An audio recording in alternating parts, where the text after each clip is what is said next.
Hey, Hangfeng. Hello, good to see you. Hi, hi. Good to see you too in this special time. Yeah, exactly. Thanks for joining us. As we said, we would talk about the film you made and the journey you took to make it. Atong's story is based, or at least the inspiration of the film was based on a number of pictures you found by a British photographer. Can you tell us something about that? Yeah, sure. Um, that was 2009. Um, I was in UK.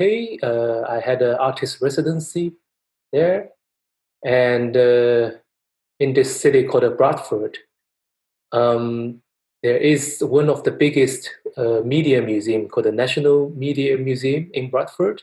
And since I was invited as this city artist program. Then they invite me to visit their archive. So by chance that I came across this very rare album Hmm. called the Fuzhou and the Ming River, which is by John Thompson.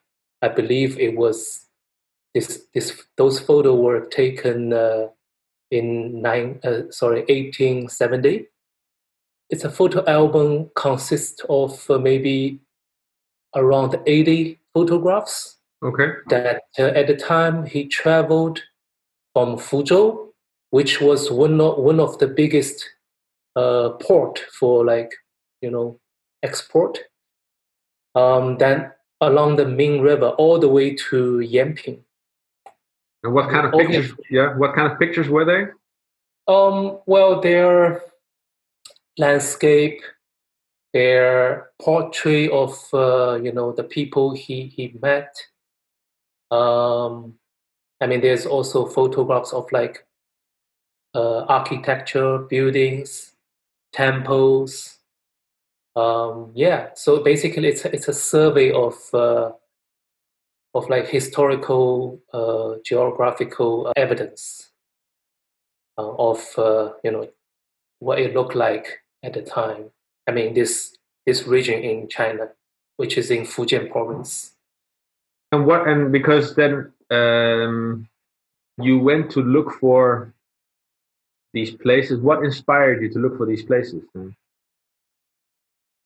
Actually, at the time when I saw those photos, I was, it really like shocked me. It's like how beautiful are those photographs are. I mean, we're talking about like landscapes and uh, sometimes people's clothes and also their expression. I found it's something that I don't, I couldn't really see these days. I mean, people's expression is different, if it's from a different area. Um, I found it's quite romantic in a way. Nice. Also, yeah, so it always kept in my mind that I want to go there and to trace back or to try to go to the place that he has been, at least see what it is now. Yeah. So then I had a chance 2 years ago. So I was invited through this also artist residency program in this village, which is called Jiulong village. And by chance that I mean this village is quite close to the Ming River. Okay. It's kind of in the middle of Ming River. Um, and then by chance I met this local boy named Atong. Um, he told me a lot of stories, let's say oral stories about the village and the areas nearby. So I was really fascinated by his stories, and but at the same time, I was also taking the journey of where Thompson has been in this region, not even the whole Ming River, because the whole Ming River is, we're talking about maybe about 1,000 kilometers. So then I was, yeah, tracing the possible spot where John Thompson possibly had been. So how would you compare what you just called the oral histories by Ah Tong to the physical evidence of Thompson? For me, Ah Tong's story is it's like local legendaries. There's not much proof that it's all spread through storytelling from his father, grandfather, from generations. If I don't recall them, then it will disappear.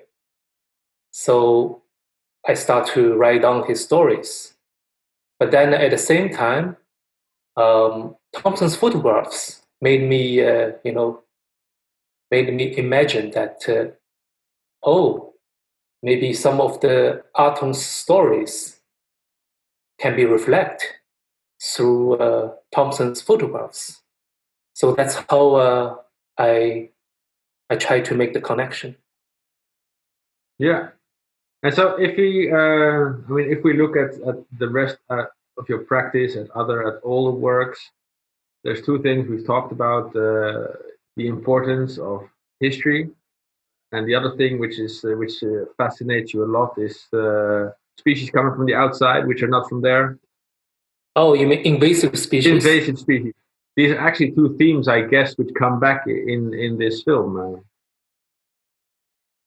Yeah, I will say so. In a way, if we look at it, John Thompson, I mean, at the time, China has this so-called half colonial society. I mean, it kind of started back then. So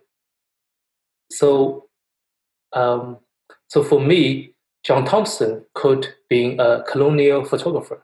He went to China. Let's imagine, yeah, he went to China and he fell in love with China. I mean, the nature and the thing he has seen, it's so exotic to him, probably. And of course, he's a photographer, and he used his lens to record this exotic. So in a way that he is a species or somebody come from outside. But then the interesting thing is that at the time, obviously, photography is a very sophisticated modern technology back then, and he used this technology to record and to leave certain evidence of this exoticness. I don't know. To preserve the history of it. Yeah, the history of it, exactly. Yeah. So I found it's really interesting. Is there anything else people should know before they watch the film? There is, quite a bit of, let's say we talk about history, right? There's a bit of historical facts set up in this movie. I think the time span, I mean, obviously, John Thompson's photographs is from 150 years ago. But then Ah Tong's oral history, it probably traces much longer time before that. But then the important thing is, I think, is the fall of Qing Dynasty, and then the Ming Guo period, and then afterwards is the Communist Party took over, and then there's the Great Leaping Forward and Cultural Revolution, and China opening up, modernization. So those are all the the facts that maybe the viewer need to bear in their mind. Well, I'm sure they'll enjoy it. I hope so. Obviously, if they have any questions, I hope they'll get back to us, and then we can try and answer them. Thank you so much for joining us, and I'm sure we'll see you around, and we'll talk to you soon then. Okay, I would love to talk more about the film. Yeah. All right, we'll do that soon. Okay, thanks a lot, Hangfeng. Bye-bye. Bye.